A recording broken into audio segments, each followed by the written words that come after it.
ክቡራትና ክቡራን የሰማይ ሚዲያ ዩቲዩብ ቻናል ተከታታዮች እንደምን ዋላችሁ፣ እንደምን አላችሁ? በያላችሁበት የዓለም ዳርቻ ሁሉ ሰላማችሁ ይብዛ ነው።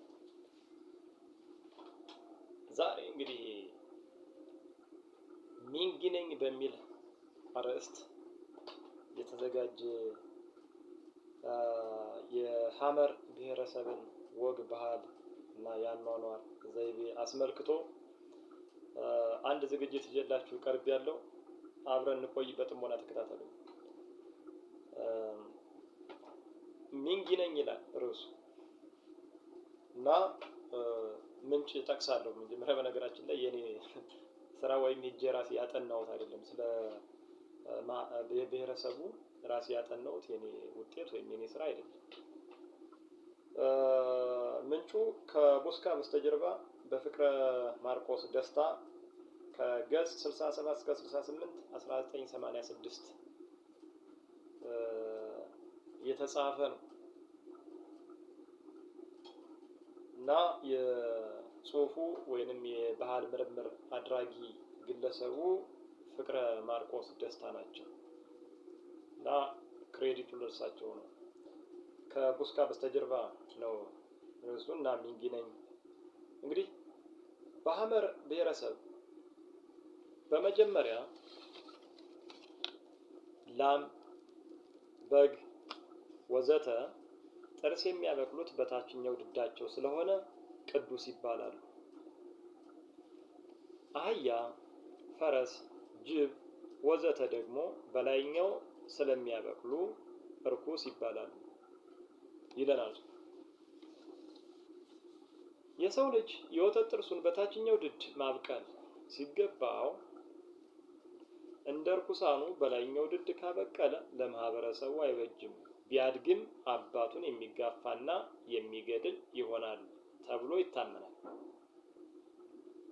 ስለዚህ ገፊ በአካባቢው አጠራር ሚንጊ ነው ተብሎ ይጣላል።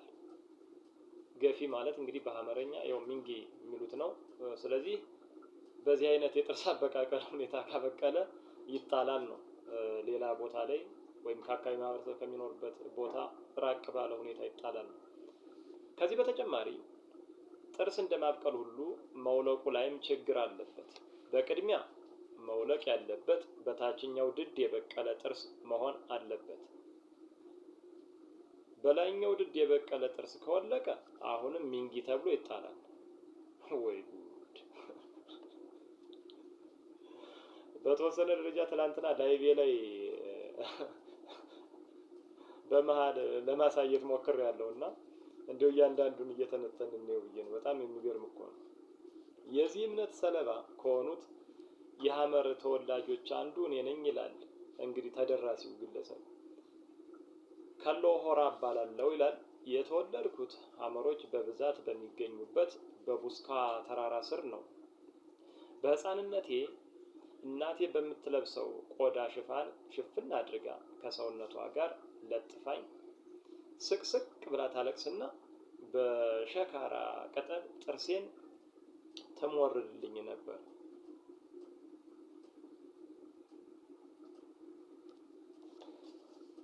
ጥርሴ የበቀለው በመጀመሪያው በታችኛው ቀጥሎ በላይኛው ድዴ ነበር። ይሁን እንጂ አንድ ቀን ጥጃ ለመመለስ ስሮጥ ወድቄ የላይኛው አንድ ጥርሴ ወለቀ፣ ሌላው ደግሞ ተሸረፈ ይለናል ተደራሲው።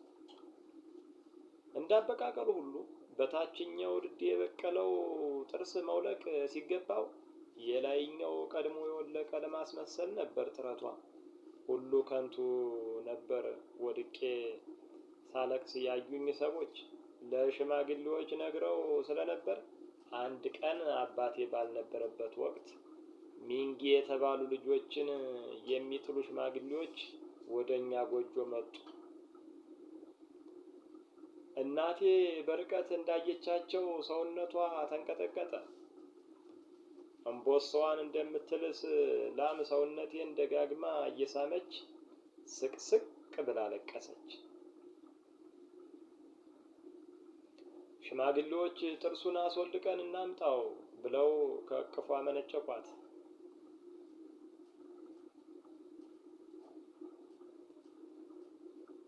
ብትቃወም ባህል ገርሳሽ ተብላ የከፋ መከራ ስለሚደርስባት አልተከላከለችም። እንደ ዘበት ገፋ አድርጋ አስረከበች። እሪታዬን አቀለጥኩት። የደረሰልኝ ግን ማንም አልነበረም። ሽማግሌዎቹም ከመንደራችን ራቅ ወዳለ ስፍራ ወሰዱኝ። ቁጥቋጦ የበዛበት ተራራማ ቦታ ስንደርስ ወደ እነሱ ሳልዞር ከፊት ለፊታቸው ከተራራው ጫፍ እንድቆም አዘዙኝ።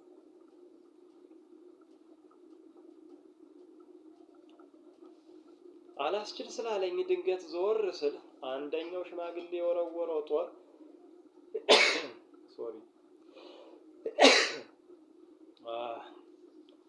ትከሻዬ ላይ ተቀበቀበ።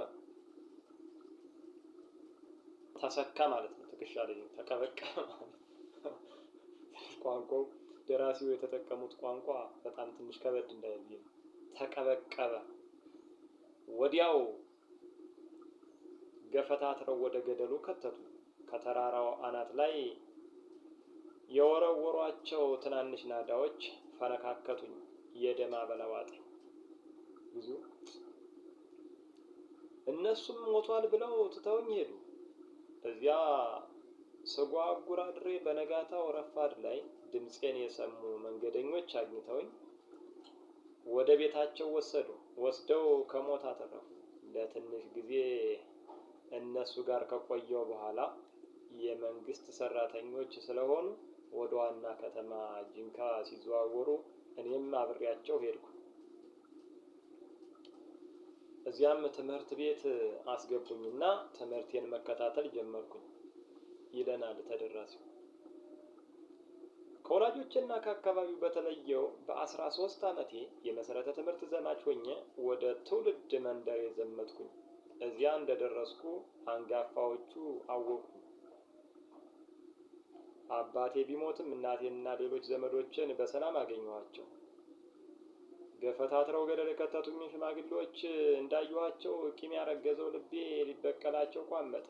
ዳሩ ግን ባህሉ እንጂ ሰዎቹ ተፈጥሯዊ ጭካኔ እንደሌላቸው በትምህርት የተገራው በሳሉ አእምሮዬ ሹክ አለኝ።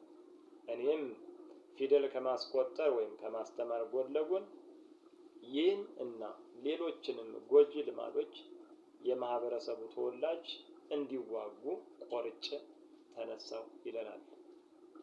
እንግዲህ በርካታ ሌሰኖችን ልናገኝ እንችላለን። አንድም እንዲህ አይነት አሰቃቂ ባህላዊ ትውፊቶች ወይም ከትውልድ ወደ ትውልድ ሲዘዋወሩ የቆዩ ጎጂ ይህንና መሰል ጎጂ ባህላዊ ድርጊቶችን በትምህርት ወይም ግንዛቤ በመፍጠር ማስወገድ ዘለቄታዊ መፍትሄ ሊያመጣ እንደሚችል እንግዲህ ይህ ግለሰብ ከሎ ሆራ የተባለ የሐመር ተወላጅ እና የጥቃት ሰለባ ግለሰብ እንደመጣ እነዚያን ሽማግሌዎች ወይም ገፈታትረው የጣሉትን ሽማግሌዎች ልበቀል አላለም። ይልቁንም ባህላቸው ስለሆነ ነው፣ እኔ ላይ ብቻ ያደረጉት አይደለም፣ በርካታ ህጻናት ላይ የሆነ ነው፣ የአካባቢው ባህል ነው። ዱረብል ሶሉሽን ወይም ዘለቄታዊ መፍትሄ ሊመጣ የሚችለው በበቀል ሳይሆን ሰው አእምሮ ላይ በመስራት ነው በሚል ያሰበበት ሁኔታ በጣም እኔን አስደንቆኛል። እና ከዚህ ጽሁፍ በርካታ ነገሮችን መማር እንችላለን። እንግዲህ ዝግጅቱ አስተማሪ ሆኖ ካገኛችሁት ሰማይ ሚዲያ ላይክ፣ ሼር እንዲሁም ሰብስክራይብ በማድረግ ለበርካታ ሰዎች እንዲዳረስ አድርጉ። ቴንክ ዩ